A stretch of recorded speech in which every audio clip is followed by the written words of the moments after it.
Sa ating lahat mga idol, kumusta kayo? Mag-iingat kayo saan man tayo naroroon ha mga idol. Mag-ingat kayo. Kakain talaga sa oras mga idol ha. At saka ituturo ko sa inyo. Ito ang avocado. Mahalaga ang avocado sa ating katawan. Siyempre, ang gagawin natin mga idol,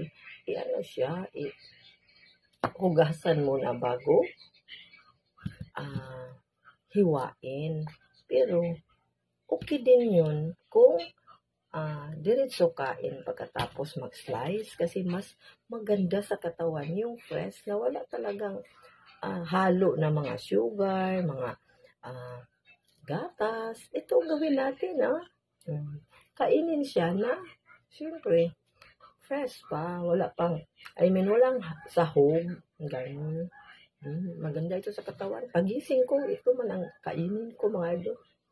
Minsan, depende lang kung anong meron prutas. Pero ngayon, season man yun ng avocado. So, mag-avocado tayo.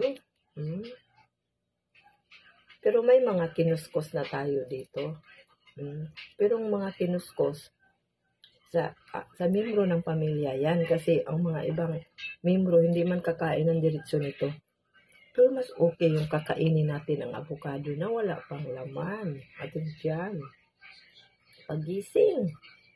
At saka, walang halo. Hindi haluan ng mga sugar. Masarap ito mga idol. I-feel natin ang sarap ng avocado na wala talagang halo. Gano'n na.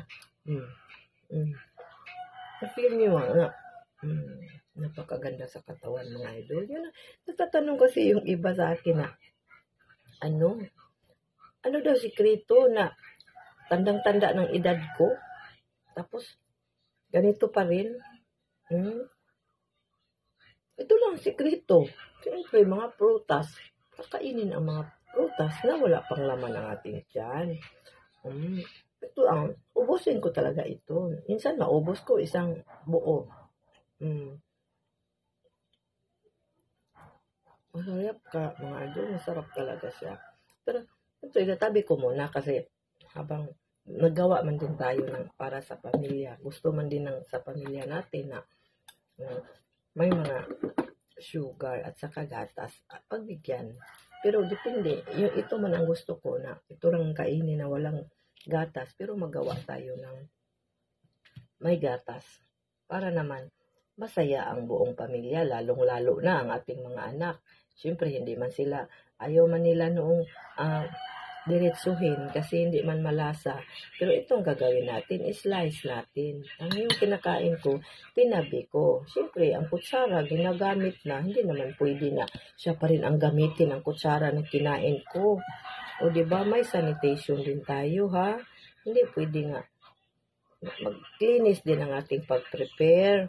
Kasi kahit kapamilya natin yan, ang kakain, siyempre may ubo tayo o may mga tayo. So, mag-ingat din tayo sa ating mga ginagawa na pagkain. O diba? Ang sa akin, ito, kasi iba man pag ang gusto natin, iba man din ang gusto nila. So, gagawin din natin ang ganahan nila. Ipalamig man natin ito. Ayan. Pero ako, diretso ko kain. Ayan. Kutsara, hindi na din isagol. Kasi, para naman masaya ang mga buong pamilya.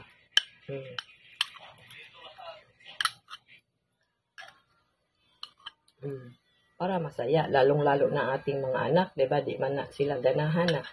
Ayun, diretso, ito. Inano ko na, na-slice ko na ito kanina mga idol.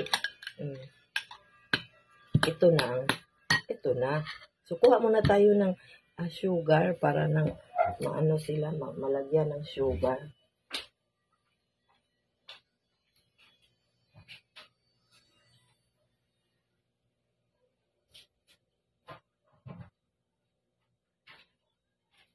Hindi ko na-prepare ang sugar mga idol. Pasensya na, kumuha pa ko ng sugar. Ito.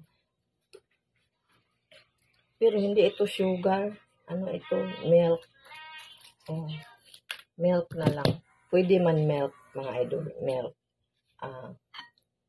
Pwede din powdered milk or pwede din yung liquid milk. Nasa sa atin lang kung anong klaseng milk ang ilalagay natin para naman masaya ang ating pamilya na kumakain. Pwede din sugar. Kung wala tayong milk, pwede din sugar. O diba mga idol? Masarap na. O, tayo na lang ang mag-adjust kung gaano kadami ang sugar or milk na ilalagay natin. Siyempre, ano na natin, ibang kutsara na din, ha? Anong ating gagamitin para natin, kung anong lasa, ganun. Diba mga idol? Kung hindi pa masyadong matamis, pwede nang, lagyan uli ng sugar or milk na anong gusto natin lasa. O ito avocado, kakainin ito na wala pang laman ang tiyan para talaga ang mga, papasok talaga ang mga kagandahan ng avocado. Pagkagandang avocado mga idol, gawin nyo. O, ito ipapalamig ko mamaya. Pero ako ayoko man kasi kakain ng mga malalamig mga idol. Kaya, diretsuhin ko na din kain ng ganito. Ito man ang ko. O, tilawin natin. Masarap. So, anong klaseng avocado? Yung iba, ginagawa ng ice candy, di ba mga idol? Maraming salamat sa panonood.